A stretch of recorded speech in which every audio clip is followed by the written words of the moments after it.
who is God? Who is the devil? When I made the documentary, The Nature of Existence, I would like to have spent a lot more time on that question. I mean, it's really fascinating to ask people to define who are these beings, these two opposites.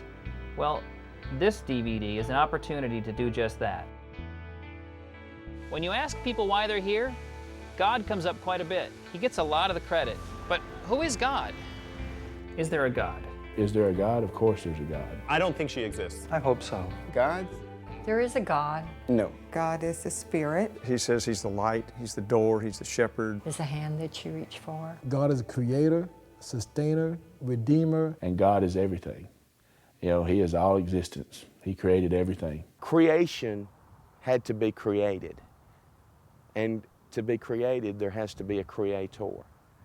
It makes perfect sense. I think even scientists today agree with that theory. I can't prove that there isn't, but but that's the same as saying that I can't prove that there's not an invisible pink unicorn in the room. I can't prove that. I can't prove there are no fairies at the bottom of the garden. And I think God's in the same category. There is no more evidence for any kind of God than there is for fairies or unicorns or any of the any of the billion things that you could dream up in your imagination. Have you ever been able to wrap your mind around infinity? It's pretty hard. God is the implementation of infinity. They say God is infinite, but that's not enough. I mean, God is what you perceive as infinite, and to be more than that, I mean, since you cannot perceive infinite, actually, since we are definite beings, we have limitations, and God is unlimited. God is exactly all the thing we will never actually be able to perceive. He's the supreme sovereign ruler of all that exists. God to me is one who must be listened to, he must be followed, and God has allowed man to evolve. And I don't care what the religious dictate, the principle of righteousness is the same, no matter if you find it in Judaism, if you find it in Christianity, in Islam, in Confucianism, in Zoroastrianism. All of it is rooted in a principle called love, and practiced correctly, there should be no religious clashes. He is the overseer of all. He has all power, and he's everywhere at the same time. So no matter where you go, it'll be like when you leave here to go to another state or go to another country and you say, define God. And they might give you a definition of what personally they think God is, but God is bigger than what you think he is. He is the inventor of everything that's ever happened and ever will happen. They give us lots of knowledge to being here, and और क्या बोले? That's all. If you ever seen a clock, there must be a clockmaker. And the world being that much more complex than a clock, there had to have been a maker. That still doesn't prove that there is. It proves that there's the potential, or there should be, but it doesn't say there is. So you can't prove there's a God. I believe there is. For me, it's a kind of knowledge, but not a knowledge that can be checked, as it were, scientifically or objectively outside this conversation. Faith in God and a belief in God cannot be proved, but at the same time it is not unreasonable. It isn't something which is against reason. Humans are hardwired to believe in God, to believe in a spiritual reality, that there are parts of our neurophysiology that make us theological beings, beings that believe in a theological existence. Why is there something rather than nothing? And you want to give an answer to that. And so the simplest answer is that there is a higher power. The unfortunate problem with that is that everybody seems to have a slightly different definition of what God is. For what has been kind of the classic concept of kind of the old man with the white beard in the clouds, that's probably a much more difficult kind of God to talk about as being in existence, as opposed to what I think a lot of religious and non-religious people have kind of come to understand the idea about God, that God is more perhaps of a universal consciousness, a universal thing that exists throughout the universe, but may have some kind of personal interaction with human beings. But ultimately, My feeling has been that any definition that we bring to an infinite concept, which I would assume God would be, is inherently going to be limited. Who is God? It's difficult to who is The first thing I usually say if someone asks me that question is I do ask them, what do you mean? Because there are 100,000 different things you can mean by God. God, Ishwar, Allah. His thousands of names, you know. You have to decide which name you like. God, I have said, God is love. God is the purest form of love we could ever know. A personal being who created the world and out of love. I don't know how to define God. I think what people mean by God is not only something that created the universe, but also cares about us. And as far as I can see in the pattern of nature, there is nobody out there caring about us. If you cannot create yourself, it was created by some other source, you are not the God. So there is some other supreme power which created you and maintains you, and he is destroying you also. He is our Father who intends to raise his children to be as much like him as we're willing to be, in the perfection of his love for us, the fact that his life is about serving and helping his children and all of creation to achieve the highest happiness that they're able to receive. From a Freudian perspective, doesn't the way we see God look a lot like the way we see our parents? We have God the Father, we have Mary the Mother, and what God says is, man is too immature to be able to truly grasp and experience what it is to be alive. It's my belief that people who want to believe in a supernatural entity, a deity that's either a god or a goddess, are really looking for a parental figure in the sky. The Bible says that God wants to be our dad. He wants to be our daddy. He wants to be a father. And that's a little bit tough for some of us because we think, well, wait a minute, my earthly dad split. Why do I want a relationship with a heavenly father? Because he might split too. He is nobody's son, and he is nobody's father. What is it that God is? It's a concept. And there's nothing stronger in the human mind than words. All religion is merely words. Words that have attached to them all kinds of emotion, because it's emotion that we're dealing with. We're not dealing with facts. It's a very interesting idea, thought by people who didn't know whether Earth is flat or round. But it's an interesting idea, like Batman, Tarzan, Superman. God is all of them put together. The word God is because people have been socialized to somehow think that they feel comfortable with that word as opposed to some other word. So there's been a construct saying there's this creator that did it, and then, so my question would be, well, where did he come from? Oh, it's not that sort of thing. Why is it somehow more comforting to say God was always there, or the universe was always there, or we're part of the universe? Fundamentally, you're just deferring the question again. It's just like the meaning of life. What's the meaning of life? To get somewhere, okay? You're there. What's the meaning of that? There's no answer to this. There's no, one cannot know what God is. All you can do is really, truly recognize ultimately who you are. I would like to believe that God exists in every good deed, and it's you who can make the difference. 我们道教的这个最高理想就是修道成真，济世度人。我们认为神就是一切的主宰。我心目中的神，就是造福人类。 It's this understanding that we have in our own hearts about how we should live. If you're kind and loving to others and supportive of others and helpful to others, as well as taking care of yourself in the interim, that is an expression of kindness or good or love. Who's to say that that's not God? It's a matter of what you believe God to be.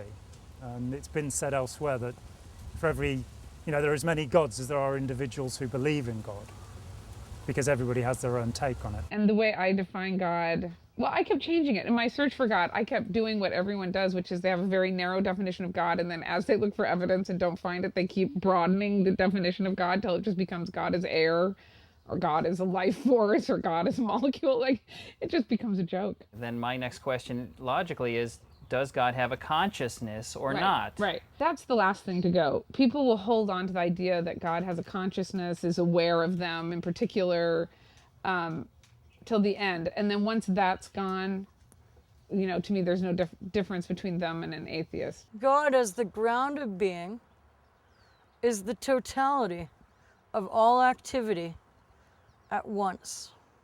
The energy, the light, the beingness, the bliss of all things moving at once. 俗话说指头三尺有神明，他们并不是说在太阳上，也不是在那个别的那个星球上，也不是在太空里面，就像那个手机的信息和电视那个信息，就是信息波，他们是就是弥漫在整个宇宙当中。When people define God as energy or something unknowable, I just don't see the point of calling it God at that point. I don't see any reason to worship energy, to worship the universe. I don't see what the point is. Why not just call it the universe? St. Augustine said very well, if you think you have defined him, what you have defined is not God. We can know him, and he exists in time and space. He has a location. He knows us intimately, but at the same time, we are never going to be melded with him and become one in substance with him, and et cetera, et cetera. Jains don't believe in God. The same way, we don't believe in devil. I believe in the gods that exist inside people's minds. Those gods are so powerful, they're able to drive people to fly planes into buildings and to blow up abortion clinics. There are a lot of people who say that they believe in God, but not in religion. I actually find myself in the opposite camp. I believe that religion can be very powerful and very useful, but I'm not sure God exists. But human being likes to think that God exists. And that's why God exists. The Supreme Being or God, Creator, is the spirit, the creative spirit that's in everything. Not only humans, but in the trees, in a blade of grass. I see God as primarily being a creator, and creativity primarily filling pretty much most of that space. There is, and it doesn't matter, you can call it God, you can call it Allah, you can call it Jehovah, you can call it exactly whatever you want. But there is something out there that is bigger than us, and that is the infinite. And you can see it in the grass, you can see it in the trees, in the leaves. You don't have to go to great temples and cathedrals to see the infinite. It's all around us in nature. Well, I'm not a religious person. I'm a communist, actually. I think I wrote a poem once that said it's too bad that they took the other O out of good so they could have a God, because God changes every few innings. You know, somebody's got a God over there, somebody's got a. But we can generally agree on good for people. We say this is good, this is not good, you know. And then we might get into a contention that somebody says this is good and the other people say this is not good. Then that would be the thing that we discussed and found out why there is this contention over that. But to me, good is a far more acceptable thing than God. My friend Paul thinks there's a God, but he can't explain what it is, or say where it is, or where it came from, or anything about it, really. He just says, yeah, it's there, but he can't tell you anything about it. How can he know that it exists if he doesn't even know what it is? So it's sort of beyond our comprehension. Beyond our human comprehension. You could say 1,000,000 or 100. 1,000,000 is definitely a lot larger than 100, but both of them are equally far from infinity.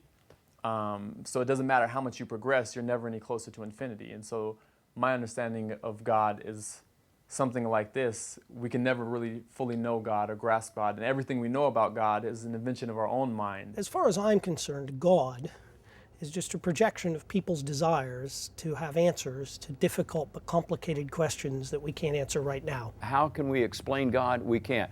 On the other hand, I can't explain a lot of the things that happen in computers or anything else, but I accept it. I use them every day. I guess it would mean everything. It's why I exist. It's why I'm alive, why I'm here. And as Satanists, we place ourselves at the center of our own subjective universe, and therefore we say we are our own gods. And as our own gods, we then determine our own system of values based on what benefits us, that's the good, what would be harmful to us, and that would be evil. You can become God. Every soul has got the potentiality to become God. God means, according to Jainism, God is self-realized soul. There is no death and birth again. That becomes God. So, God is nothing. It is to be realized self. Everything is God. I am nothing. This is only whole. This is nothing. ये शरीर कुछ भी नहीं, इसमें कुछ नहीं है. उसका चलता है अंदर. Now we have godlike powers from the point of view of someone in the 16th century. I believe that the idea of God is a metaphor through which some people are able to live better. Is also the sadhu, the great sadhu, the Ashtabhuja Durga ji. ईश्वर की भक्ति करके ही सत्यता को प्राप्त कर सकते हैं. ये माँ गंगा है, मोक्ष को देने वाली और दुखों को दूर करने वाली. ये हनुमान जी हैं, सारे ही संकटों को दूर करने वाले. ये विघ्न विनाशक गणेश जी हैं, शुभ काम करने से पहले इनके आराधन पूजन किया जाता है. ये भगवान शिव है, संसार में जितने सुख हैं सब देने वाले. Can you explain to me briefly the three main gods? Three main gods. Actually, the god is one that they're taking three forms for functions. The Brahma is holding the department of creation, and the Vishnu is holding the department of organizing and sustaining and giving the place people to live, and the Shiva is the third form for the function, and he destroys the entire people so that the new generation come up again on the world. It's very comforting as a kid to think there is a Santa Claus and to think there's a tooth fairy. And many people, when they think about the afterlife and death, take comfort in thinking that there's a God. And I think the same delusion that makes us cling onto things that would bring us comfort is largely responsible for much of the religious belief. The refusal to face up to the fact that when you're gone, you're gone. The God idea is very emotionally appealing for various reasons. It's very nice to feel that you're being looked after, that if you're lonely, you've got a companion, that if you're frightened, you've got somebody to console you, to rescue you, to save you. If you're frightened of death, there's somewhere to go after you're dead. If you're bereaved, you'll meet your loved ones again. So there's a lot of comfort potentially in it, a lot of discomfort as well. I mean, if you actually think about it, what it would be like to live forever, a horrible prospect. I think if you understand what's being discovered now about the nature of the structure of existence itself, you have to understand that there is an overall intelligence that represents the combination of all things in creation. And since we are intelligent, that intelligence must be a reflection of the larger scale as well. What the universe is doing is bringing God into being. You know, rather than God bringing the universe into being, the universe is aiming to some sort of nirvana or perfection that would be what we consider to be God. What is the meaning of the word God? Who created God? G-O-D, generated, operated, and destroyed. That's what God is. G-O-D. Where did God come from? This is like a child asking a question, where does the sky come from? You know, if a child asks, where does the space come from? Space doesn't come from anywhere, space doesn't go anywhere, but everything happens in space. Space is that which holds the entire manifest creation. Space holds the light, space holds the sound, space is that which is holding the objects, what we see. So that which is the sustaining power of the entire creation, we call God. So he's not somebody who is trying to come from the clouds and trying to give you a finger and ask you to catch me, and the moment you try to catch, he runs away. No, that's not my understanding of God. God is everything. Everything is not God. Now, how do you explain that? That means everything as everything is not God, because it doesn't have that consciousness and therefore doesn't have the authority to say it is God. But stated another way, is God in this universe or outside this universe? If he's in this universe and created the universe, then somehow he created himself. If he's outside the universe, then where did he come from? So if we can accept parallel universes and multidimensionality and eternal inflation, where big bangs happen again and again, is it the same God in all of those universes? And of course, most people would say yes, and they may be right. But we really have no way of knowing other than faith. हीरे जवाहरात से मिलते हैं, भगवान तो श्रद्धा और भाव से मिलते हैं, उसमें पढ़े लिखे की भी कोई ज़रूरत नहीं है। आपने देखा होगा जितने भी भगवान के भक्त हुए हैं, उसमें डिग्रीधारी कोई भी नहीं है। I do not believe in a physical kind of God. I mean, that's my full belief. But yes, then there are some people, those who could say that they become very much empowered, maybe through their knowledge, maybe through their wisdom, or maybe they have some neurobiological structure or some unique brain. So they are something marvelous kind of people. So whatever you call them as Avatar or anything like that. Because the emperor was regarded as the son of the god, who was dispatched by the god to reign over the country in the living world. So dragon means the son of the god. Krishnamurti was often asked the question, does God exist, or is there a God? And he would usually respond by asking another question. What do you mean by God? Do you mean your idea of God? The ancient concept of a God? What Aborigines think is God? What the Catholic Church thinks is God?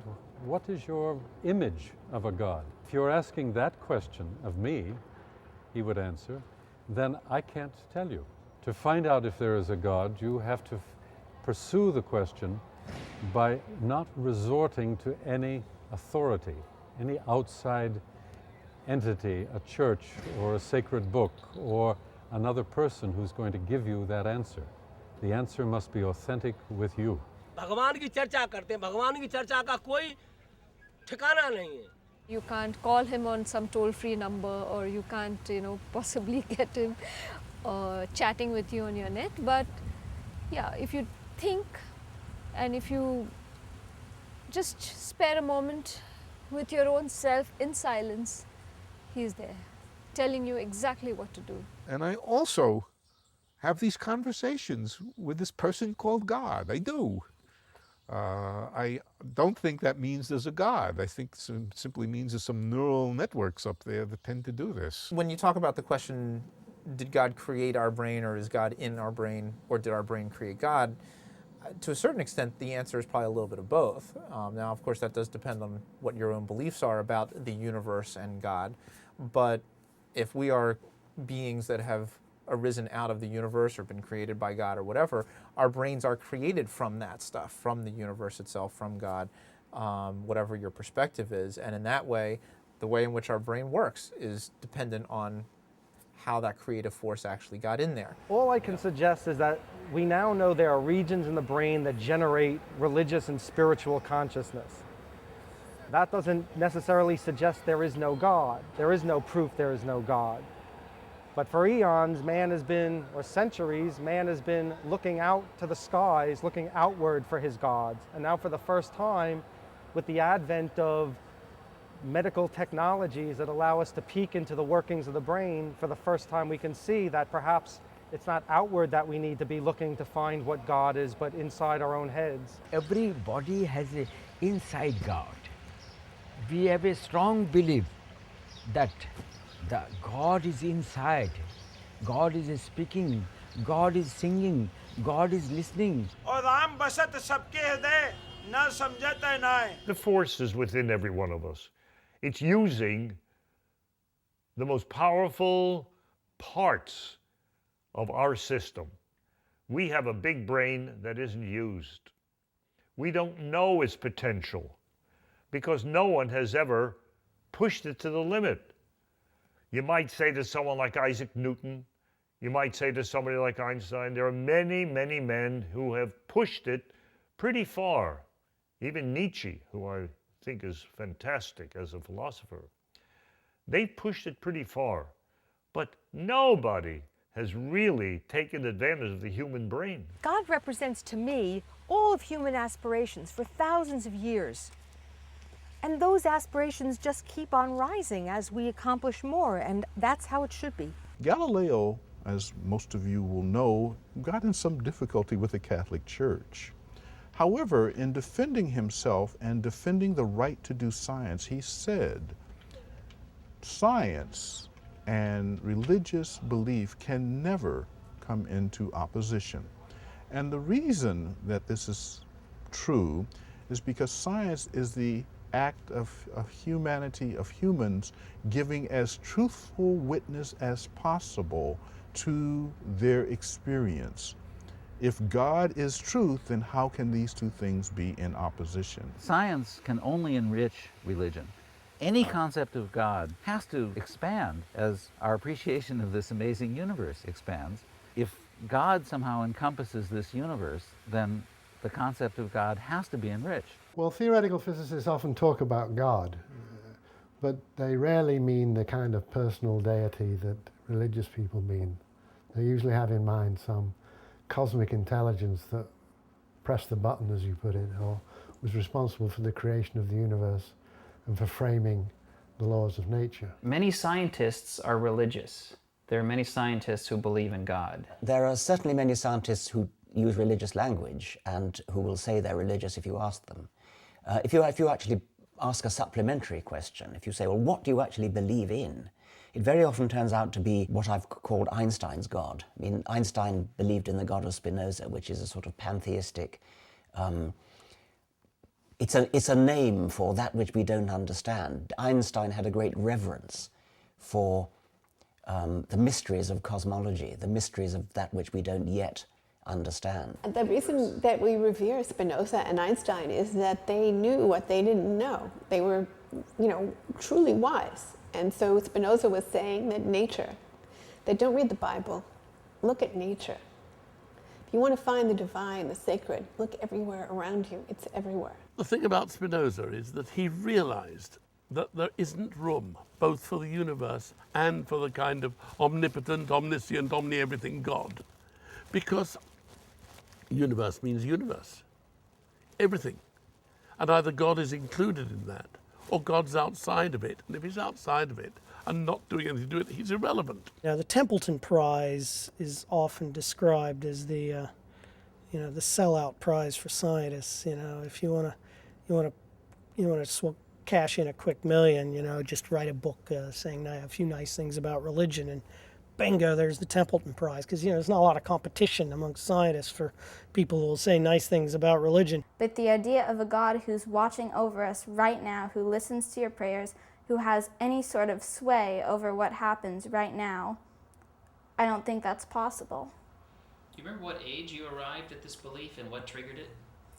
I think it was actually pretty recent, a couple of years ago. I think that I haven't really been raised religiously. I mean, we celebrate Christmas and Hanukkah and stuff, and I know my dad's an atheist, but my mom isn't. So I think that my dad really has a lot of influence over my beliefs, but I don't agree with him on everything. Because, I guess I'm at the age where I think I know everything. The other thing we have to also consider is that there may be a God, but that God may not be a benevolent force. That God could be a chaotic force. And another idea is that there might be a God or gods, but they're just interested in entertainment. And we might, again, sort of in this notion of being part of a virtual computer program or simulation system, perhaps we're just the entertainment of an ambivalent God or gods or even aliens, as the Raelians might ask us to consider. No one wants to believe in an evil God. The evidence pretty much supports, if you're going to believe in any God, if the only evidence that we have would support an evil God, no one wants to believe in that. So they come up with all these excuses to try and justify their believing in a good God despite all the evidence to the contrary. He's not a very nice person, this God. I mean, the hospitals are full of innocent children, innocent people. There are accidents every minute. Why If he's such a benevolent creature, this God, why does he allow all these terrible things to happen? People say that God wants the world to be this way, this kind of unmediated way. Only an evil or disinterested God would want that. It follows necessarily, if God is compassionate, by definition, if God is compassionate, then he wants the same compassionate things I want, if I'm compassionate. Is he male, female, both? In our human sense of the word, there is no sexuality, no gender in God. So you could say God is neither male nor female. He's pure spirit. चेतना शक्ता सतचित आनंद स्वरूप है सतचित आनंद का स्वरूप है. The way Bashar has always defined the concept of God when he channels through me, he uses the term all that is. God is not a man. God is the origin of all creation. There is nothing outside of God. Everything you can imagine has to be, by definition, within it. We don't know if it's a he or a she, it's just that we know we were created by him. In Genesis chapter 1, it speaks of God making man in his own image, male and female, he made them. He is a male and female combinations. The male and female emerge from his body. He is the embodiment of both men and women. We're taught by the Honorable Minister Louis Farrakhan from the Honorable Elijah Muhammad that woman is a co-creator with God. If it wasn't for a woman, you wouldn't be here. I wouldn't be here. And she and God co-creates. And so therefore, God is both expression. He's male and female. He's balanced. The God of this world, Mormonism says, is masculine and also is married. And we don't know a lot about Mother in heaven. We should characterize him as male. I believe that because the scriptures that men wrote, inspired by the Holy Spirit, characterize him as a male. When I was 20, I'd have felt God was a man, a father, you know, this grandfather figure. Now that I've moved on a bit, I don't think gender comes into it. These days, many theologians would see the Holy Spirit as feminine. There's a lot of references to God in the Bible as being feminine too, the mother eagle. Even Jesus, when he comes to Jerusalem, compares himself to a mother hen. But really, I believe that man created God in his image. I mean, we gave God all these we gave God a personality, he's got a temper, he needs praise, he needs to be pleased, he gets jealous, he doesn't like you to talk about other gods, he's very petty, and he's vindictive.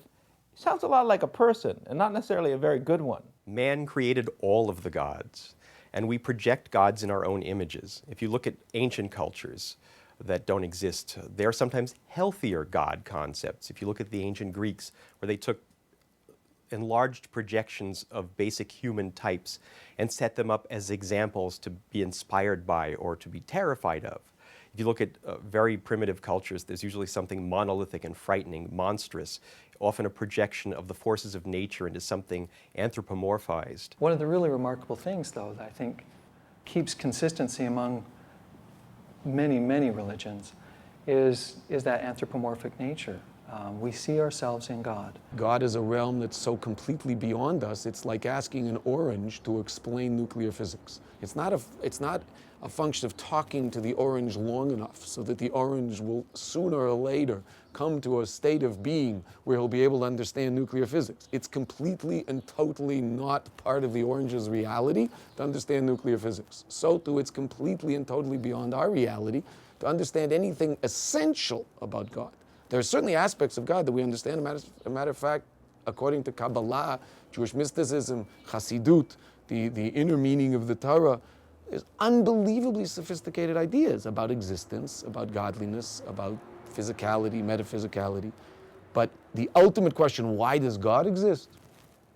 It's completely beyond our scope. Why does God exist? He just is. It's amusing to find people insulting their own intelligence that way, but yeah, it's hard to believe it. If we can understand superstring theory, modern economic theory, Fermat's last theorem, I mean, the things we can understand are very impressive. It seems very strange that we would have some God around who's so complicated that he makes no sense to an ordinary intelligent person. And that, again, would bring us to the idea of this God would be an alien, bizarre God, wholly divorced from our reality. I mean, this would just be a very strange God that no one would really find very friendly or comforting. I mean, a friendly or comforting God would be an intelligible God. It was alone,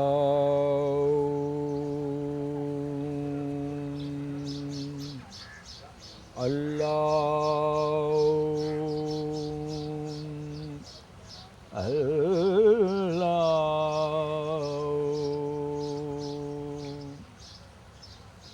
The two different religion things come together. So who was Jesus? Did he exist? That the story of the risen Christ appearing to some fearful disciples 2,000 years ago is not just a sentimental story to help us feel better when those we love die. It is a story of transforming love. Who was Jesus? Jesus was the Son of God, as we see it, the Son of God, the personification of God on earth. I like to think of Jesus as an experience of the divine, or God, insofar as I know God, can be known in a human person. All of the masters, all of the great teachers throughout history, I think are just that. They're aspects of God, they're teachers, they show us a more holistic presentation of how people can live their lives. Perhaps they are perfect examples of the concept of living as the higher self. I believe they are reflections of God shown to us constantly as markers on the road to give us guidance and let us understand that we contain that ability, we contain that energy, we contain that perspective. What is it, 2,000 years after his death, you know, whether or not he was the Son of God or the prophet of God or a high holy man or, you know, he obviously, people liked him, people remembered him. I myself see Jesus as an inspirational figure. Those people like Jesus Christ, I cannot say that Jesus Christ was Buddha or something, but I can feel that he might be sort of like, we say, the person who has attained several paths and then who can help others. The stronger stand you take for God, the more suffering you're likely to experience. The more loving you become,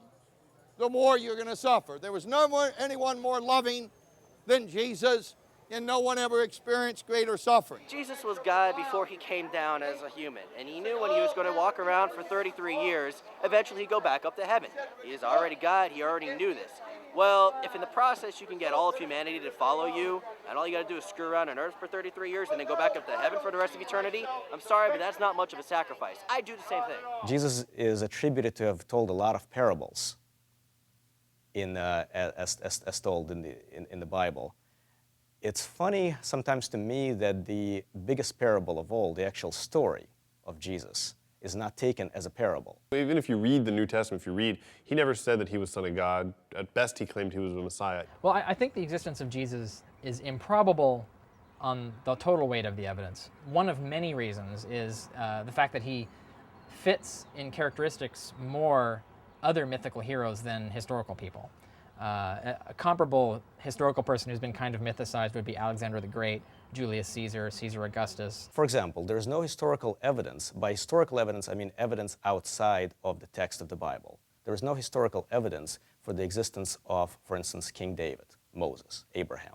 There's no contemporary accounts that account for their existence. Jesus too, incidentally. Historical Jesus is very hard to find. In fact, there are many great scholars who do not believe that there ever was a person called Jesus.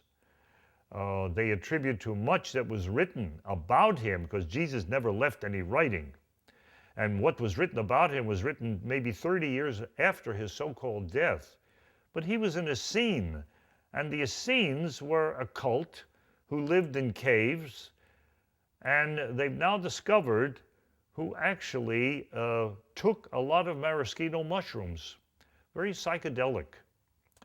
And many things that they attribute to him saying could be fed back to John the Baptist. A lot of Orthodox Jews will simply tell you that he never existed. In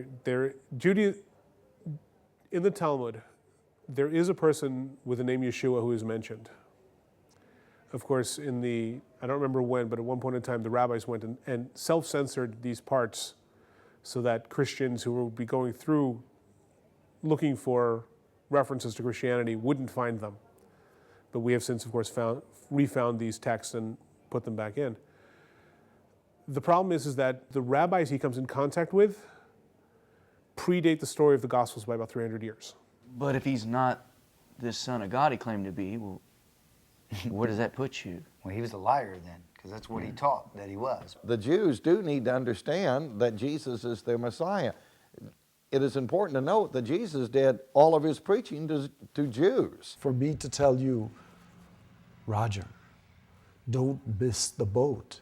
Meher Baba is the one. It'd be like somebody giving you stock tips and then go, I didn't know it was going to tank out. Well, I mean, I put everything I got on him. So in some ways, time will tell, and even time may not tell, that in one of the beautiful things that Meher Baba said is that if there is ever a conflict between what I say to you and what your conscience tells you to do what your conscience tells you. Who was right? Jesus, Muhammad, Gautama Buddha, Baha'u'llah, Zoroaster, Meher Baba, Moses, Abraham. It's all part of it. Have you ever read the Bible? I have not. Maybe that explains it. Krishnamurti said that the historical personages of Christ and Buddha and Muhammad were not in themselves important, but what was important was to find out the truth of what they said. Most major religions have a Christ-like figure, a messianic figure. And where Freud and a number of psychoanalytic psychologies might take that is to say, why do we need to invent these things? And they would say that all these things come from our developmental background.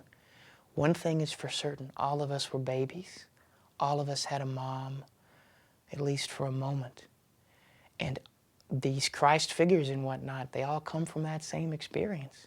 They're all developmental tricks. That's what Freud would say.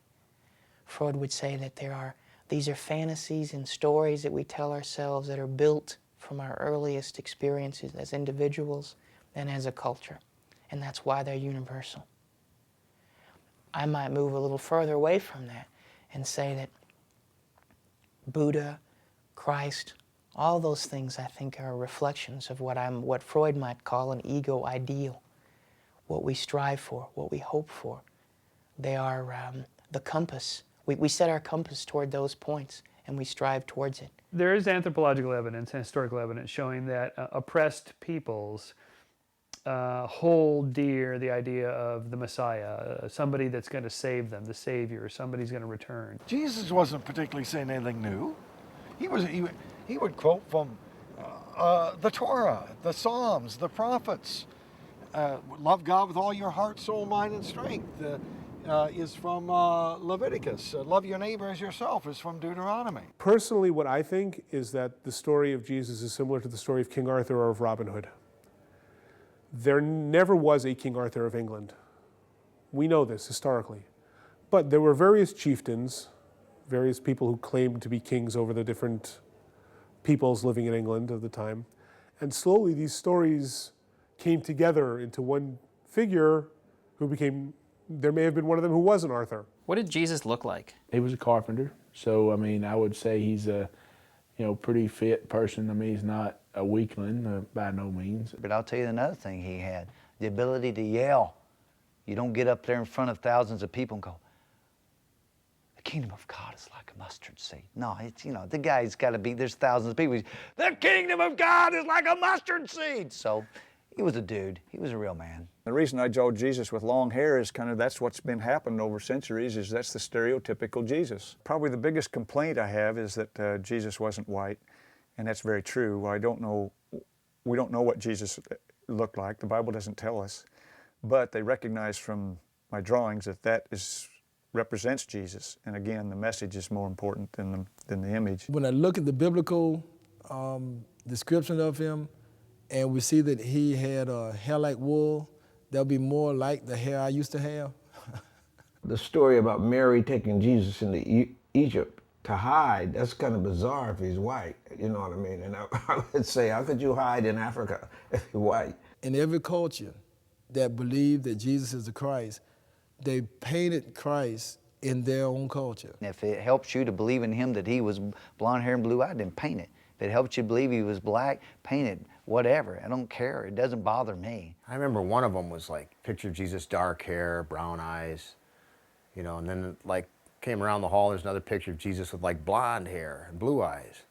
I remember asking the nun, like, what, you know, how come there's a difference between these pictures? And the nun pointed, she said, well, Jesus with the blonde hair and the blue eyes, that's Jesus during summer. Like, I don't know, like somehow like maybe he was transformed, his hair got bleached, but how his eyes turned blue. I have prayed to them all the action figures. Who are you talking about? Jesus, Allah, Buddha, Krishna, Moses, the whole collection. Language, Kyle. I prayed till my knees hurt too, Mom, and I listened, and you know what I hear?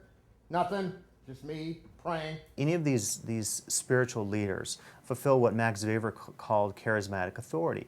And he says that charismatic authority basically is a way for society to go on to function, and that basically we project our own ideologies, we project our own passions, we project our feelings of love and hate onto these charismatic leaders. Jesus, Muhammad, Buddha, what they share in common is people's desire to see in them something bigger, existential answers. Who was the Buddha? Buddha was simply a person.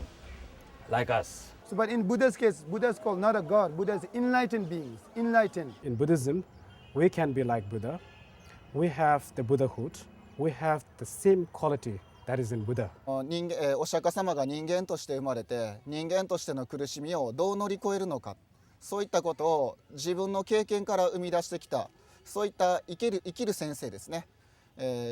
そういう意味でやっぱりお釈迦様っていうものは特別であります。According to the Buddhism, the Buddha will appear again and again. As Bob has explained, every 700 to 1400 years, the avatar comes again in human form as man. But this time, Mehera Baba has said that this time he will be recognized by the whole world, because this is the last cycle of cycles, and new cycle will begin. So the avatar was the first perfect master. The difference is he has the responsibility eternally for the creation, so he comes again and again. Who was Muhammad? Muhammad was a man who is divine. Darryl was the last and final messenger, and he is the messenger of the all messengers, all prophets. He is the prophet of the all prophets. And Muhammad grew with so much wisdom. God chose Muhammad because Prophet Muhammad, peace be upon him, his people was in a terrible condition in Arabia, and they had lost the way of God. And Muhammad was raised from the Quraysh, or his people, to first rescue them from their nomadic state, get them back to the path of God, and then from there to clean up the house of God and to spread the magnificent religion called Islam. Muhammad was a warrior who decided to conquer and created a religion based on other religions, except that he made one change. He said, you must go out and convert everyone to Islam. If you can't convert them, kill them. Okay, I have to give the non-Salman Rushdie answer here.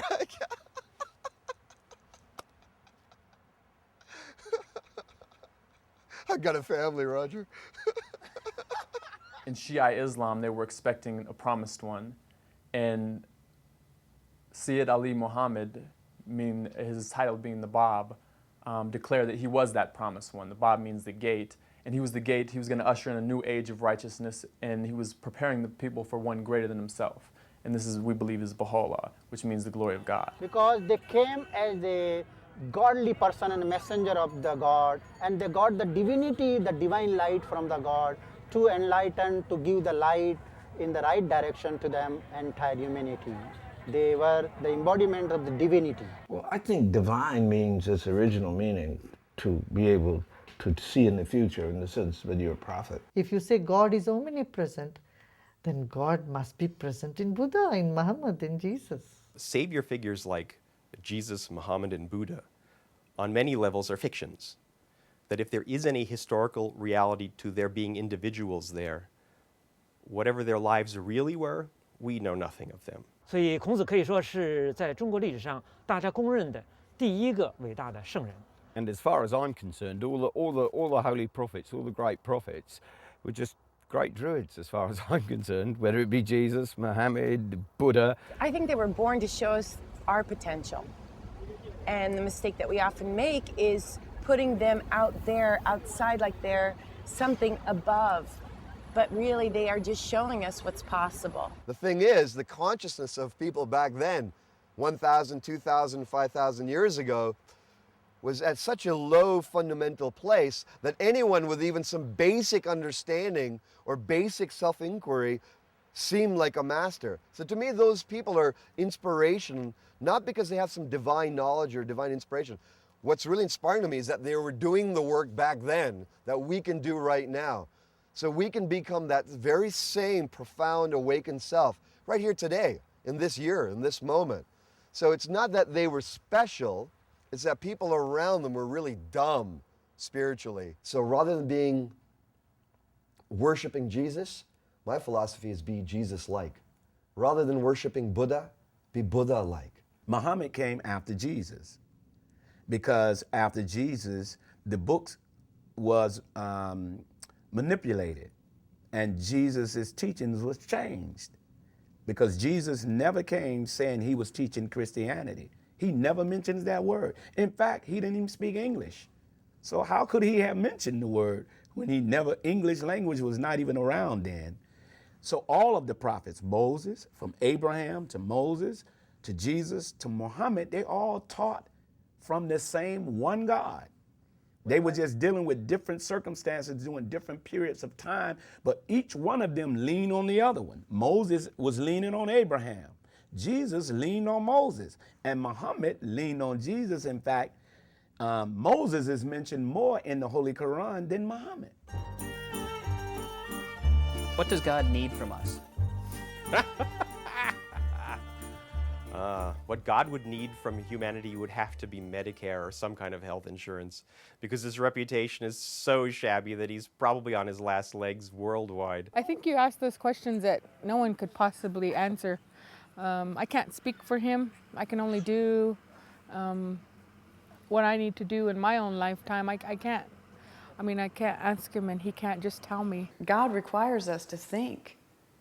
If we only knew how powerful our thoughts are in creating our lives.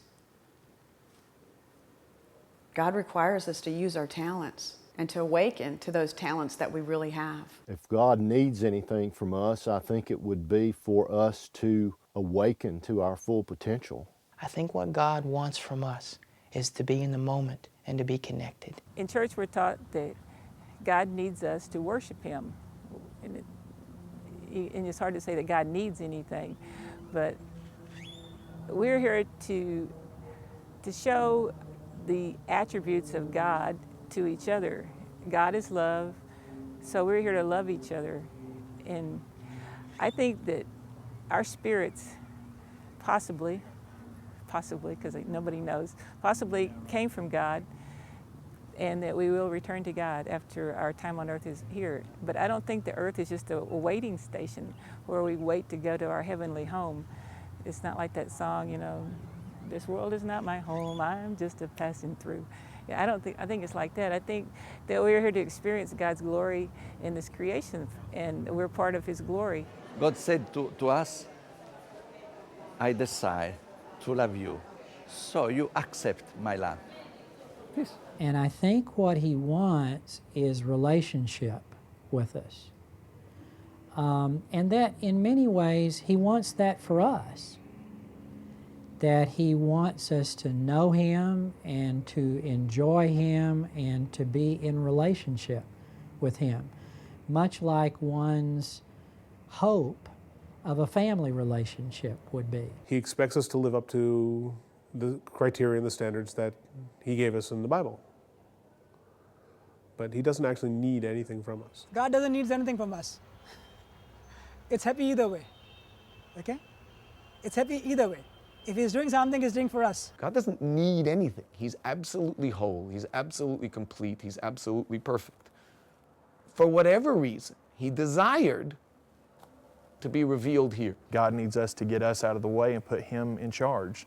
God has given us free will that if we choose to walk away from him, we can. God is a perfect gentleman. He will never bust down the door of your heart and demand you to serve him.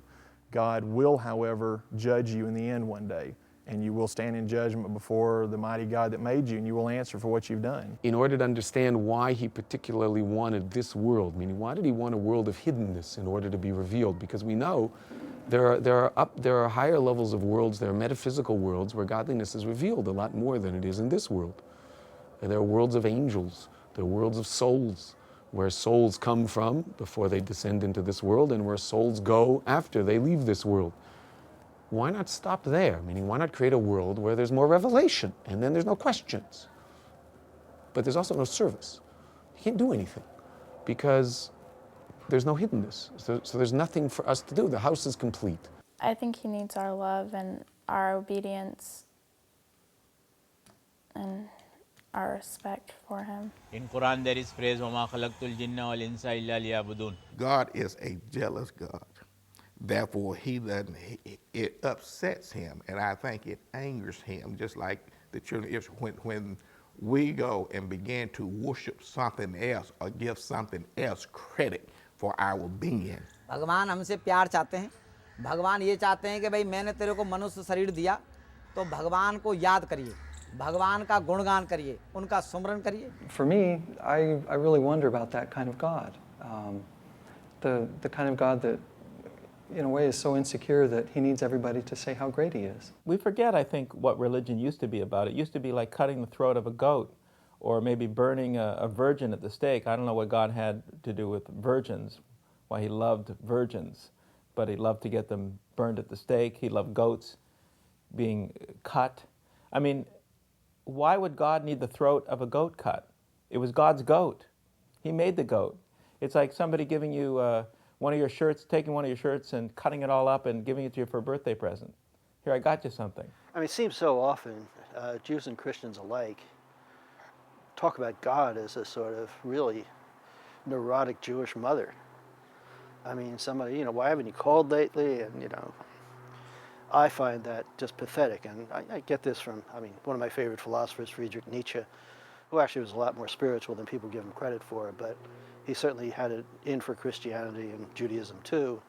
And one of his main complaints, which I find absolutely right on the button, is that if you look at the portrait of God as somebody who is so petty and so insecure and so needy of, people's praise and so on, how can you believe in a God like that? Why would you believe in a God like that? Obviously, if God or if some gods are omnipotent, why would they need us? They clearly wouldn't if you think about it kind of in a logical sense. I would throw back to that idea that maybe we're part of some entertainment system. And people wouldn't bring that up because it sounds silly, but you can look at even non-human species, and non-human species need entertainment and need satisfaction.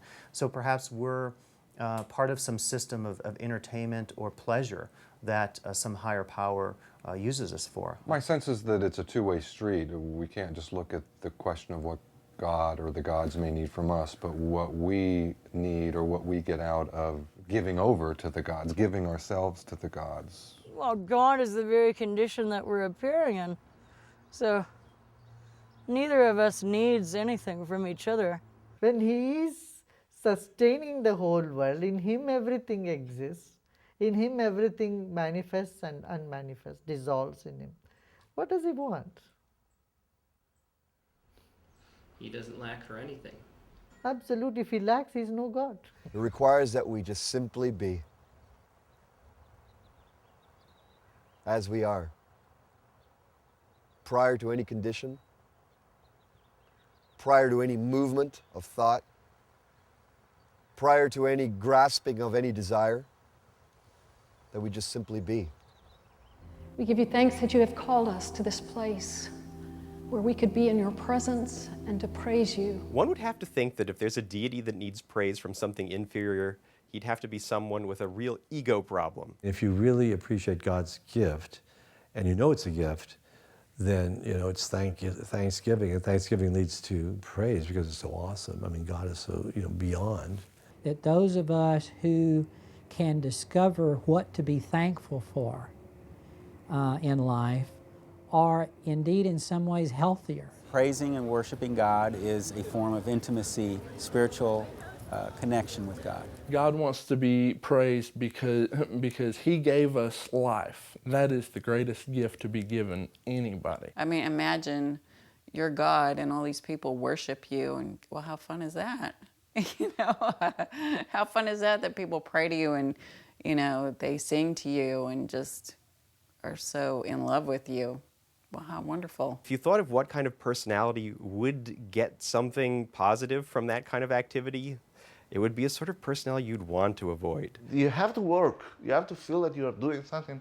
Otherwise, religion doesn't feel right.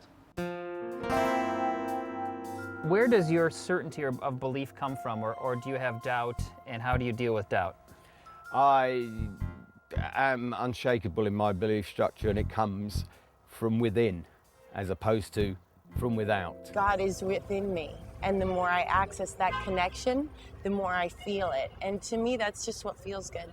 I know because I feel it in my heart that we are blessed. And when you come out here to places like this, you can still feel the power that's in the land, the creative power from Creator. And then we know that Creator is here. And this 77 years that I have lived, it couldn't be no way that I could live and have my being without His power and His presence, His love and His mercy, and His watching over me and taking care of me. So there is a word in Sanskrit, swasamvedya, that means known by itself. It's something that is so obvious to you that you don't need an external proof. What gives you a certainty about your beliefs? Well, first of all, I don't have a certainty. I have a probability. And that's how we all live our lives, The chance that my car is going to be in the driveway when I walk out is incredibly high. I'm going to just act as if the car is going to be in the driveway, and in fact, it's always in the driveway. The doubts comes because of your independence. You have no independence yourself. If you have independence, you can control your death. That means you have no independence. You are bound to follow the nature of the universe. It's been a long time since I was certain about anything. Maybe when I was 16, I'm not sure. It was a great time because the universe was much clearer then. And the older I got, the more things just became doubtful and questionable. Any thinking person will always have doubts.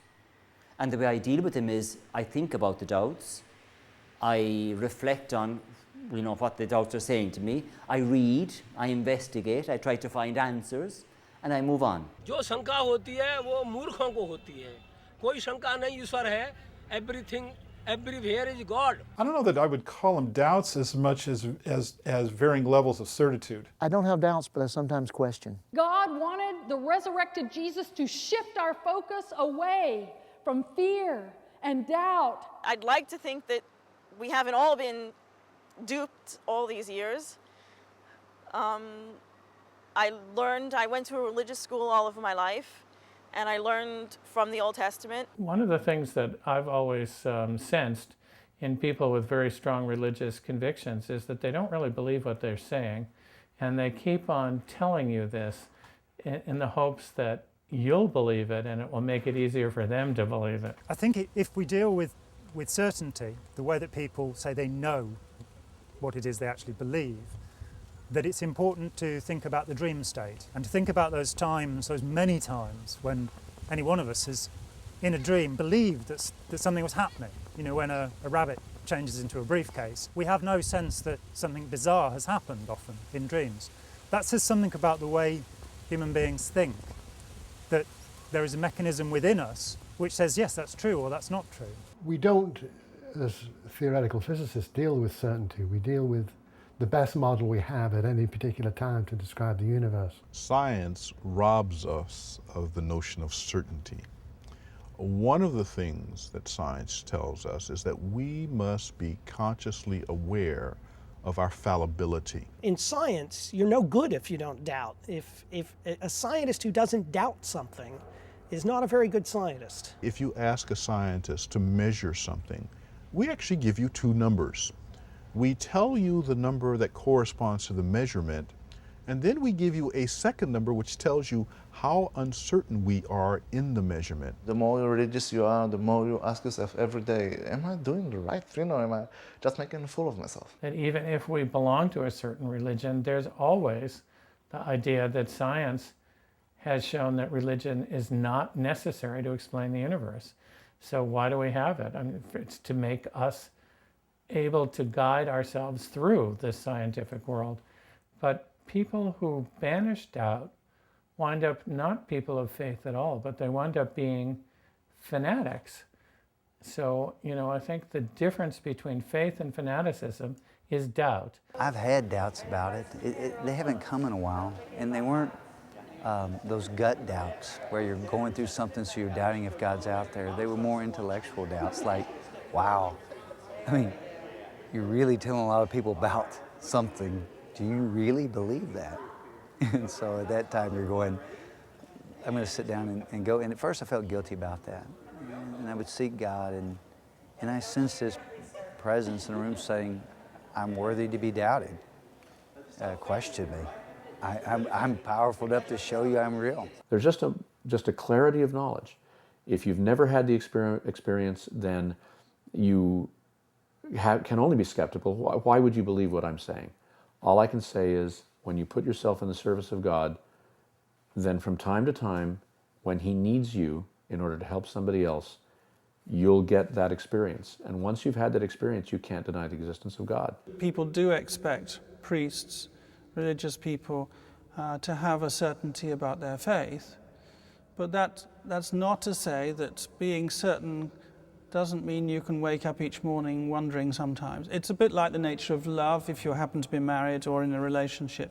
You don't pester yourself every day saying, am I certain that this person loves me or not? You just get on with life. Doubts are always about something that is positive. Have you thought about it? You know, when someone tells you, I love you so much, you go, really? But when someone says, I'm mad at you, you never ask them, really? We don't really have certainty about anything. I mean, beyond, the brute fact of existence. We're here, we're pretty certain of that. But beyond that, I assign provisional belief to just about everything. And I try, I'm human, I have my failings, but I try to make the strength of that belief proportional to the strength of the evidence. What I'm certain of is that my experience of God is a continual mystery. The certainty comes from prayer and reflection. It really comes looking deeper inside of ourselves. My certainty for my disbelief in God comes from observation. I look at human history. I look at evidence brought to my attention by scientists who use rigorous methods for investigating what exists. I also look at the claims that those who believe in the supernatural make for gods that actually care and have love, but when you examine what's happened in human history, the amount of violence particularly created by those who believe in such things, in loving gods and saviors that are helping you, they're some of the most vile atrocities that could ever be conceived. I lost my faith when the Catholic priest, what they did to the little kids this time. I have no sympathy for any of them anymore. I believe the Catholic Church should have been let the priest be married. Because some 13th century pope wife left him, so he made everybody celibate. Well, that's the rumor. I don't know if it's true.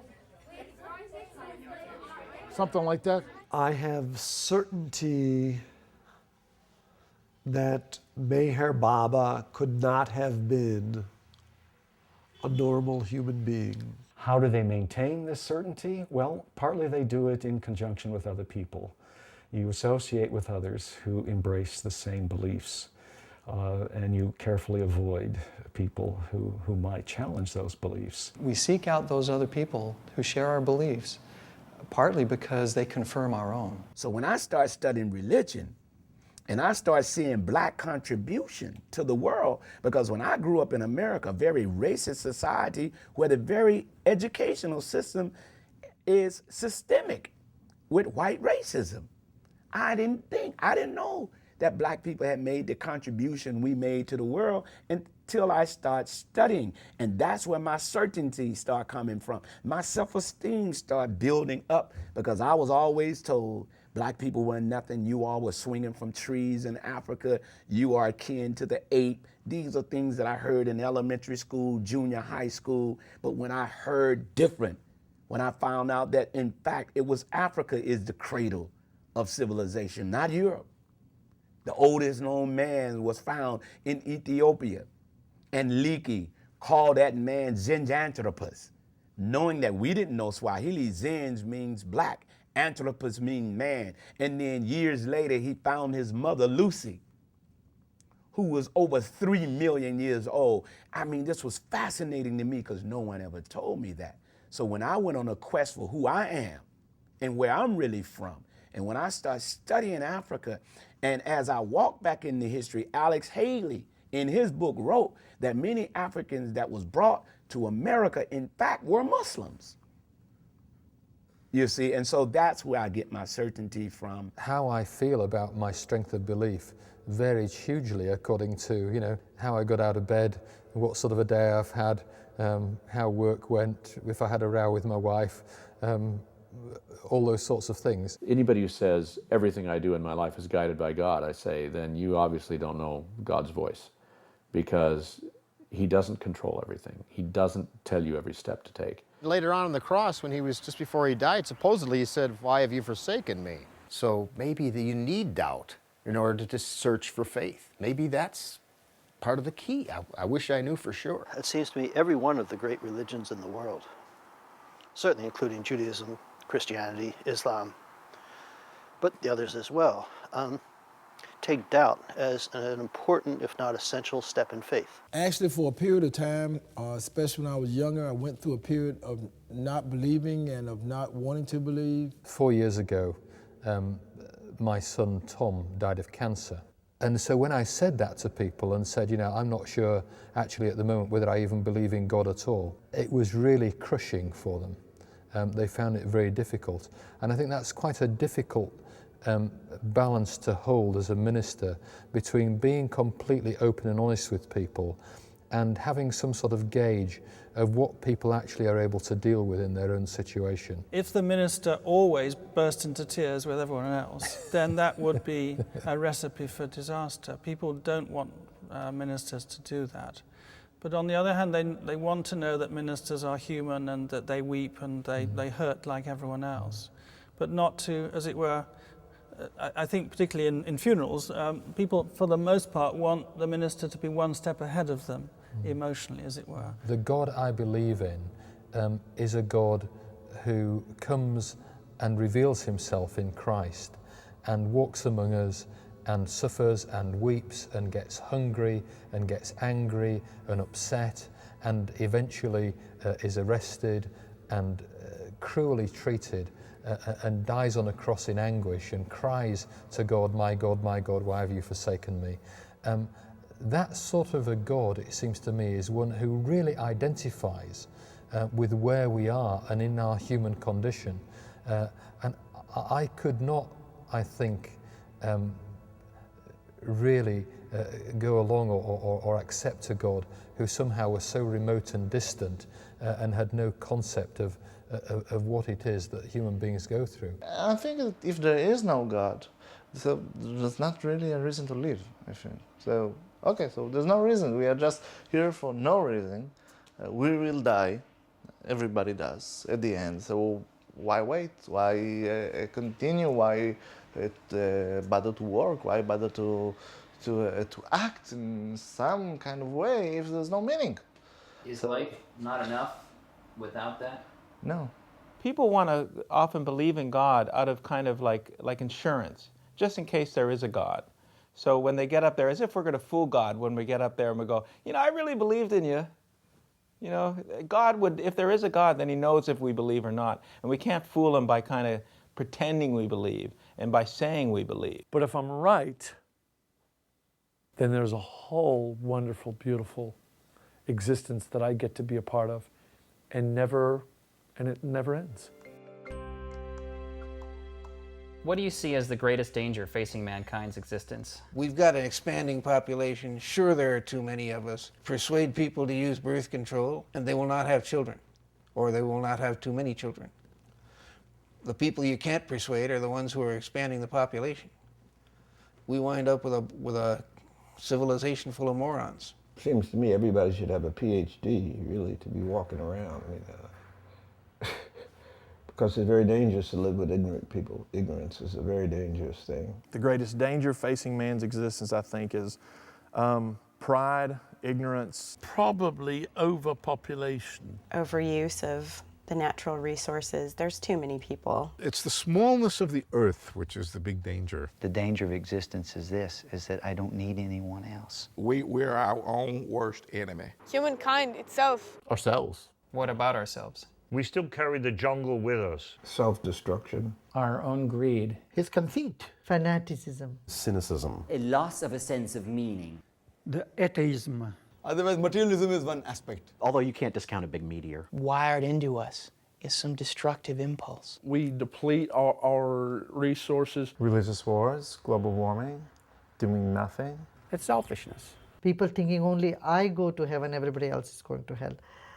You know, that tendency, that attitude. सबसे ज़्यादा खतरा यही है कि भाई के खराब लोगों से ही है, चाहे उसको तुम बदमाश कह सकते हो या भाई आज की डेट में जैसे आप देख रहे हो कि भाई सबसे ज़्यादा खतरा इन लोगों से ही है कि भाई कहीं भी जो कुछ भी आप देख रहे हो कि एक दूसरे से और किसी से खतरा नहीं होता है. Krishnamurti would probably answer by saying lack of compassion. そう考えること、そう考えるようになってしまうことが一番危ないんじゃないでしょうか。自分のこと以外のことを。Gandhi said that the greatest danger towards the mankind was violence which was inside one's heart, the feeling of hatred towards others. Well, the greatest danger in seals, depression. Everybody's depressed around here because they sit in the house and won't do anything. If they'd get out and build something, wouldn't be any more depressed folk. I think when society gets very large, it tends by its nature to sort of break up into smaller factions. Isolationism is the thing that breeds most of the problems. If things are going too good, we will get in our way to them up and bring them down to the gut level. Because the other thing about people is they don't want people to be better than them. People hate people that are better than them. You just see it all the time, you know? Even though people go, oh, I'm so glad he won. On the way home in the car, they're like, I f***ing hate that guy. He always wins. I wish he would die. Well, maybe not die, but maybe, no, die. Wish he would die, so next year I can win the cake baking contest. We can't get along. And I'm a firm believer it's because of religion. Religion serves almost as license to claim almost anything or to do almost anything. I think what seems to me to be the main issue is when people become very exclusive in the ways in which they believe about things. We seem to want a world where people are committed to extreme religious beliefs as long as they're our own. And what's dangerous is the notion that we're not going to live now, we're going to somehow live in the future, whether it be in the socialist workers' paradise or heaven. That's particularly dangerous at the moment with ecological catastrophe, where Christians, of course, believe that the earth will be remade when Jesus returns, so they don't have to be too worried about trashing it now. If we treated Earth as if it were our heaven instead of a disposable prelude to a really cool place, you know, because believing in a God who manages the destiny of our world is a great way of abrogating responsibility. We've evolved to exist in small little groups, not really think about the planet as a whole. What natural selection favors is always short-term benefit. And that's part of the problem, that we are animals whose nervous systems have been programmed through generations to look after our short-term selfish interests. Everything's changing, the weather's changing, you can't depend on the weather no more. That's telling me that our Creator is pretty upset with us. The current anxiety about climate change is just the beginning. I mean, the world population is going to grow, and our use of energy or production of energy is going to grow, and we really have a big problem ahead of us to figure out how not to change the Earth too much. I think that, though, I would place global warming and things like that globally affect everyone above issues in the country in a specific area. What we need on this planet right now is a shared cosmology. Most people don't even understand what the universe is. They just think of it as a big container. We now actually know what the universe is like on the very large scale. And we can now say with scientific support how we humans may fit in, what our place is in this real universe. We're constantly, in every century, in every generation, deluding ourselves that we can ultimately control the world to suit ourselves and ignore God. To the extent that we lose sight of the purpose of our existence, and we start to see ourselves as the center of reality as opposed to God as the center of reality, we can make very, very serious mistakes and bring about tremendous harm to ourselves and the world at large. These people are talking about hunger, this and that, and unemployment. These are nothing. We are losing spirituality, we are losing morality. This is the main danger. सबसे बड़ा danger है चिंता, दूसरे के बारे में सोचना. कोई सोचने का फायदा नहीं है. जो करना है प्रभु ने करना है. There are अरबों खरबों सूर्य, अरबों खरबों. Not one. Nothing endangers man's existence. We're here as long as God wants us here. I'm not sure there are any dangers really facing mankind's existence in the sense that humans are like rats, right? It would be extremely difficult to make humans extinct. They live in every climate, they live in every environment, they're present in huge numbers, and they're really clever, and they have technology to avoid changes in climate or whatever. There are dangers facing the quality of that existence, which are very grave. We could destroy the climate of our Earth in such a way as to leave us occupying the earth with us and our slaves, you know, with horses, cows, sheep, dogs, rats, vermin, but not much else. It's not inevitable that we are going to continue to exist if we destroy our environment. I believe the greatest risk at this moment is creation, that we are destroying creation systematically. But I believe that's because of greed. I believe the underlying of the 7 deadly sins is greed. And I don't think we're going to have enough food on the planet to sustain the population explosion. And it's not that there are too many people to feed. It's that the populations tend to want to be more wealthy. So we now have India and China, which are tending toward first world status. They are going to use resources that are going to be 5 times what the world now uses, maybe 10 times what the world now uses. That means they're going to create 10 times the amount of greenhouse gases. So the population explosion, probably not because of food, as you know, people in the past thought, but because of the misuse of the resources that we have. If we're going to have such powerful technologies, we humans have to develop a level of self-control. 就是日望嘛，人类最大的危险就是日望。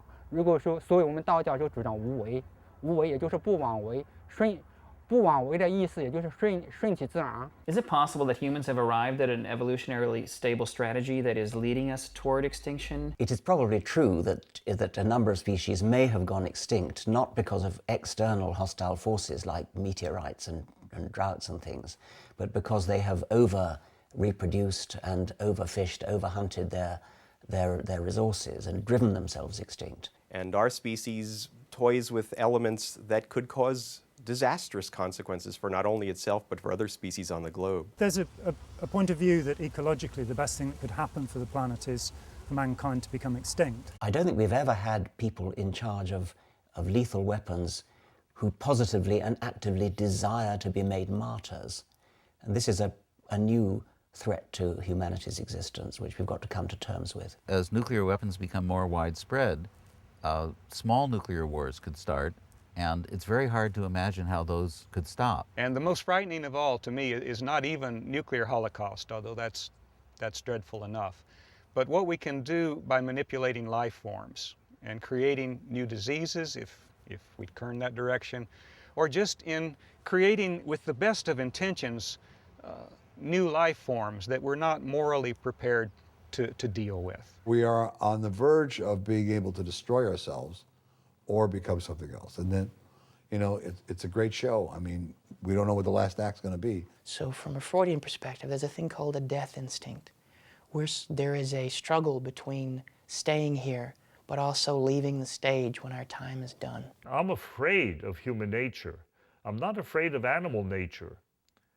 Animals kill to eat, but man gangs up and sends young people to kill for moral reasons. Therefore, I don't trust any moral or ideological reason ever given by a politician or a priest. We do things that to each other that natural animals, like you wouldn't see a dog doing something that we would do to each other to another dog, and that's pretty sad. Man has been the only creature given the right to express himself based on the acquisition of the knowledge or the lack thereof that he or she may have. A dog is created in the nature to be a dog. An ant is created in the nature to be an ant. You never see an ant getting away from ant business. You never see an ant running for the White House. There is one faintly reassuring difference, which is that no other species ever in the history of life has had the gift of foresight. But man was given that ability and that gift from God, but God's purpose was that man stay in tune with him and that man submits his and her will to do his will. But man also could express however they want, but if they get out of line with God, then man can become corrupt. We don't talk much about the devil and Satan and his minions, but there's a spiritual battle out there, and look what it's done over the centuries.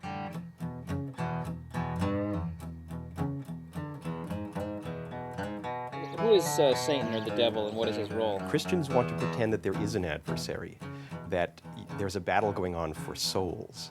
And if there is this evil that they have to combat, and they can point to some kind of concrete manifestations of it, then they can frighten people into their pews and say, worship God, pray to him, because you don't want to be grabbed by this evil monster who wants your soul. We believe that Jesus Christ was a deliverer and is a deliverer.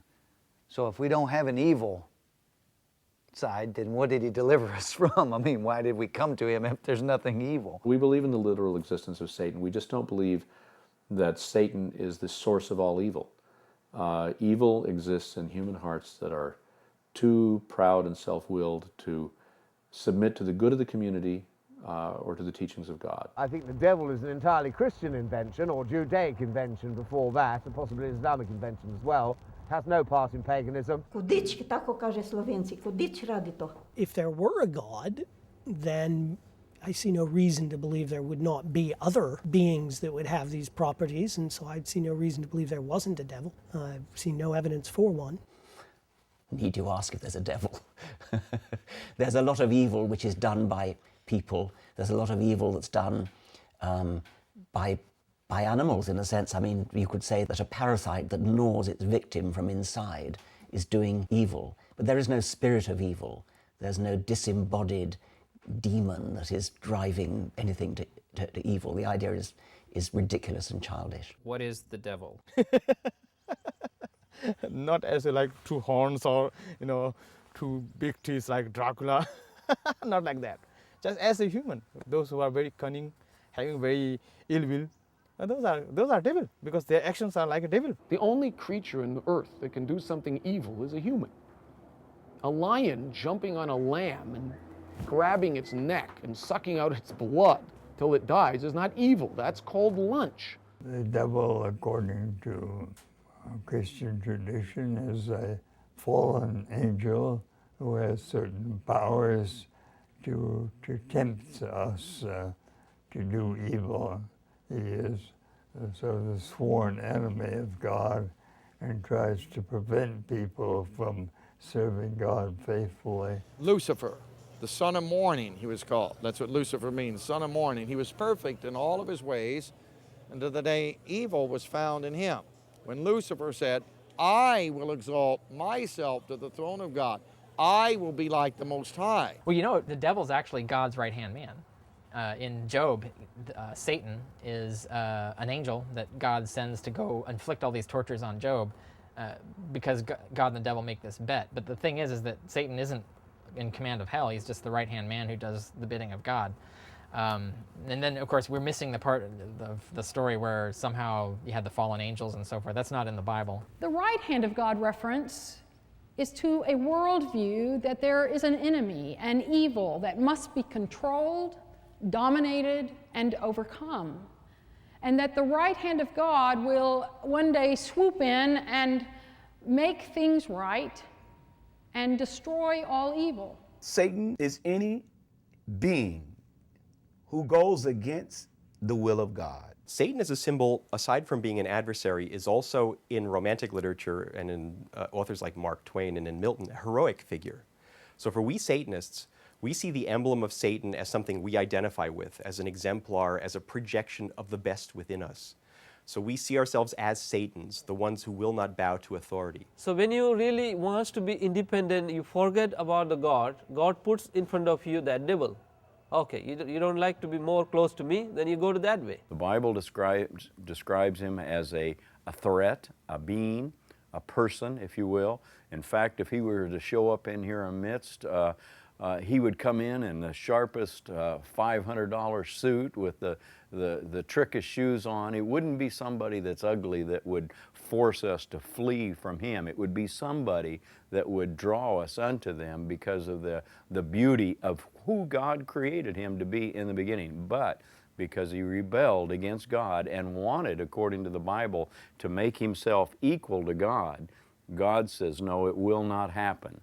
And God threw him out, but allowed him to have control over this earth, which was given over to the devil, over to Satan by Adam when he chose to sin way back in the beginning. Just the word devil. There's the horns, there's this guy that just can do whatever he wants. He's a magic man, he's evil, and he's gonna be your best friend, he's gonna be so kind, and then when you trust him, he's gonna like grab your soul and rip it up and throw it into hell, you know. The devil. I remember the devil from the Catholic Church. That stuff stays with you. That's the thing. No matter what you try to believe or try to be open to, it's like there's still this throbbing, you know, old memory inside my psyche of the devil, of hell, you know. And God, I hope it's not true. I don't think it is. You know, I think that it's just a bunch of BS, but it's tough to shake that stuff. Time and time again, I thought, I'm free of that, and then all of a sudden, the devil. As we're growing up, we've always been talk about this kind of Bigfoot fella kind of guy, you know. There's something out there just like that. If we just see it, you know, we're not gonna be here no more. So just be good, you'll never see it. It kind of flatters people to an extent that here are these two immensely powerful beings combating over who's going to get them, what club they're going to be in the afterlife. There are people who are Christian heretics who are devil worshippers. They believe in the Christian God and the Christian devil and opt to worship what is a symbol of evil in that context. We don't find that there are many people like that. They're often misguided teenagers who are trying to rebel but don't have any kind of broad philosophical perspective at all. They've just been locked into whatever they've been taught and aren't happy with it and are looking for a way out. And they might do something crazy like sacrifice a cat or write a symbol on a wall, do some vandalism. That's not Satanism, and it's something that we have to spend time explaining to people that it's really just an aberration for disturbed individuals. Well, I think we all have a dark side. I think we do have a dark side, and sometimes that comes out more clearly maybe in our dreams, our dream life. Good is a powerful force, but good cannot affect evil. Evil, on the other hand, can affect good. His job is to destroy and lead everybody to destruction. And I admit he is doing a good job. Yo, शराब पीता है, अंडा मुर्गी खाता है, दूसरे की लड़की को भगा ले जाता है, बुरा कर्म करता है, चोरी चकोरी करता है. He is also Rakshas. The people who like to drink, that's the works of Satan. And the people who don't like to work, that's the works of Satan. Because Jesus said, my reward is with me to give to every man according as his work shall be. One thing that lets me know Satan is a liar is back when I used to drink, I drank so much that I couldn't half remember. I'd spend money I didn't need to spend. I'd be sick for 3 days, and Satan had me convinced that I had a good time. You have seen a deliverance from demons if you are familiar with people that have been on drugs. Is there a devil? Yes, there is a devil. Oh, I respect the devil very much. The devil is human nature. Devil is not existing. The man will become devil by following the bad qualities in life. And one of his tactics is even convincing people that he doesn't exist. What the devil really is just a useful projection. He's a useful part of the narrative that many religions, if not most, have. They don't have the boogeyman in the dark, to scare their parishioners into submission. Then, their budget would be a little bit tighter. As we know more about the human unconscious, we realize we're capable of much more than we previously may have thought, and we attributed it to this, the devil made me do it, this is evil force out there. Is there a yin and yang? Is there a God and a devil? God and devil. Is there a devil? God. Devil. What is devil? God. Ghost. 这个纯阳就是神，纯阴就是鬼。他们也就是像现在我们使用的这个比方说这个电视和手机的信息一样，他们只是一种信息在我们信仰上面来讲叫三魂七魄。三魂七魄，当你三魂七魄不集中的时候，它那个就全部就没法集中的时候，那就成鬼。China has another festival. It's called the Double Nights Festival. It's our ghost festival. On that day, it's said that all the ghosts and evil spirits will set free from the hell. So they just come to the living world and attack the people. Humans are evolved to try to see things in simple terms. And so if you want to understand something complicated like morality, it's much simpler to come up with a model where you have God and the devil, and one's good and one's bad. And all you got to do is figure out, well, does this particular thing come from God or the devil? And that tells you whether to do it or not. You can make quick calls. You don't have to sit and think, well, yeah, but if I burn this city, there'll be some innocent people in it, and no problem. Devil's people inside city, God outside, burn it down, toast. There should be devil. And then we consider devil is it's the sins that we are doing. It's the real devil. The devil is the part of you that's self-serving to the point of excluding other people. In India, we don't believe devil has a separate existence. We see it is simply lack of good. Like you can measure the unit of light, but there is no way you can measure unit of darkness. Well, I hate to give you the bad news, there is no devil, okay? Baha'is believe that evil would be the absence of good. I disagree with some theologians who see evil as simply an absence of good or an absence of love. I think for me that evil is too evil for that. If you look at what happened, under the Nazis in World War II, or some appalling cases of child abuse or those sorts of things, it seems to me that some of those things are so depraved, so horrific, that I find it hard to believe that they simply spring from an absence of good or an absence of love. Yeah, God is evil in Job. I mean, beyond question. He has no compassion. He has no particular interest in the welfare of Job. He only wants Job to be so faithful that he'll worship him no matter how horribly he treats him, which is like battered wife syndrome or something. That's an evil God. I mean, no decent person should be worshiping a God like that. If you were to take and add up in the Bible the number of people that are killed by God, which is somewhere over 1 million, and the number of people killed by Satan, which is about 12, what is your definition of evil? You have to understand that in the ancient world, there was no evil God. The Greeks had the golden circle consisted of 12 gods that sat on Mount Olympus, and they all exhibited the best and the worst of human attributes. But there was no deity in ancient Greece or Rome or Egypt or Mesopotamia or China that was purely evil. It wasn't until Christianity that we came up with this concept that there was one God that was evil and one God that was good. 鬼的问题呢，孔子是把鬼和神放在一起的，并没有特别的把鬼这个作为一个独立的一种这个超自然的存在。お釈迦様が悟りを開く前に誘惑をしに来たという話があります。鬼や綺麗な女の人が出てきた。それは自分の心の中から悪い心から生まれてきているもんだっていうふうに考えます。神も悪魔もすべて己が心の内です。Good and bad exist in your own mind. So if there is God, then there is also evil to counter, the contrast or the bad and everything.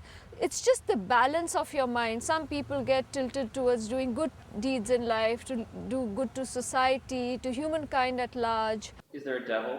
If so, what's his role? Yes, it's my older brother who beat on me as a child. I think you're speaking for the devil. Yeah, for the devil. Most of you do. Speak for the devil. You're children of the devil.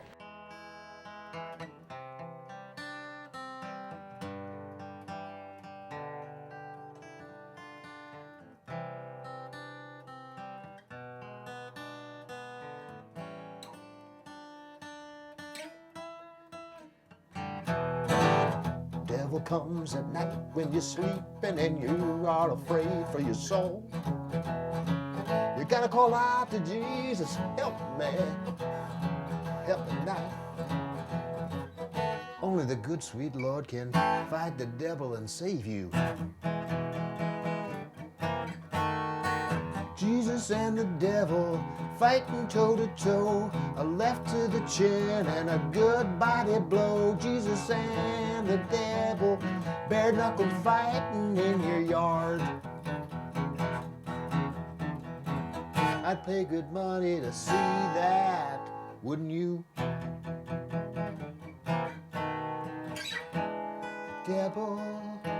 The devil, or Jesus and the devil trying to get you